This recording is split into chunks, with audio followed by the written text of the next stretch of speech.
আবারও ময়মনসিংহ সিটি কর্পোরেশনে ভবনের নকশা অনুমোদনের অনিয়ম, ড্রেনেজ নেটওয়ার্ক সহ নাগরিক সেবা উন্নতকরণ প্রকল্পে অনিয়মের অভিযোগে অভিযান চালাচ্ছে দুর্নীতি দমন কমিশন দুদক।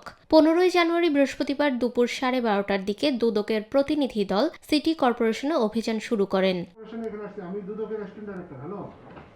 সিটি কর্পোরেশন সূত্রে জানা যায় 2018 সালে 33টি ওয়ার্ড নিয়ে গঠিত ময়মনসিংহ সিটি কর্পোরেশন এলাকার মানুষের চাহিদা বিবেচনায় সরকার 2020 সালের 7 ডিসেম্বর বিশেষ প্রকল্প অনুমোদন দেয়। 1575 কোটি টাকা ব্যয়ে ময়মনসিংহ সিটি কর্পোরেশন সড়ক উন্নয়ন ও ড্রেনেজ নেটওয়ার্ক সহ নাগরিক সেবা উন্নতকরণ শীর্ষক প্রকল্পের কাজ 2024 সালের ডিসেম্বরে শেষ হওয়ার কথা ছিল। পরে 1 বছর বাড়িয়ে 2025 সালের ডিসেম্বর পর্যন্ত সময় ধরা হয়েছিল। দুর্নীতি দমন কমিশন প্রধান কার্যালয় ঢাকার নির্দেশক্রমে আজকে আমরা একটা অভিযান পরিচালনা করতেছি।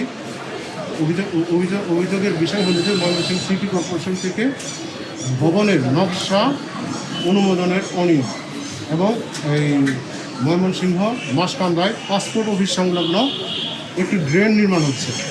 সেই ড্রেনের যে মালামাল ব্যবহার করা হয়েছে এর গুণগত মান নিয়ে প্রশ্ন উঠেছে, সেই বিষয়ে আমরা আজকে অভিযান পরিচালনা করতেছি। এছাড়া আরেকটা বিষয় হয়েছে যে এই ড্রেন নির্মাণ করতে যে দুটি ভবন ওই ড্রেনের সোজাসুজি করে গেছে অ্যালাইনমেন্ট অনুযায়ী, প্রাক্কলন এবং নকশা অনুযায়ী। দেখা গেল যে ওই ভবন পর্যন্ত ড্রেন নির্মাণ করলেও পরবর্তীতে ওই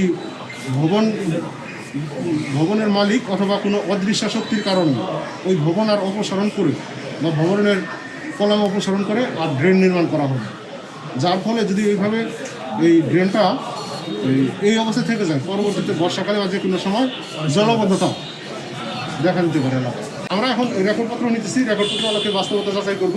আমরা যা পাবো ওই আলোকে আমাদের কর্তৃপক্ষ বরাবর আমরা আমাদের প্রতিবেদন দেখাবো। ময়মনসিংহ সিটি কর্পোরেশনের অনিয়মের অভিযোগে দুদকের এই অভিযান নগরবাসীর মধ্যে নতুন করে প্রত্যাশা তৈরি করেছে। তদন্ত শেষে দোষীদের বিরুদ্ধে কি ব্যবস্থা নেওয়া হয় সেদিকেই এখন তাকিয়ে স্থানীয়রা। নিরপেক্ষ, সত্য প্রকাশে আপোষহীন।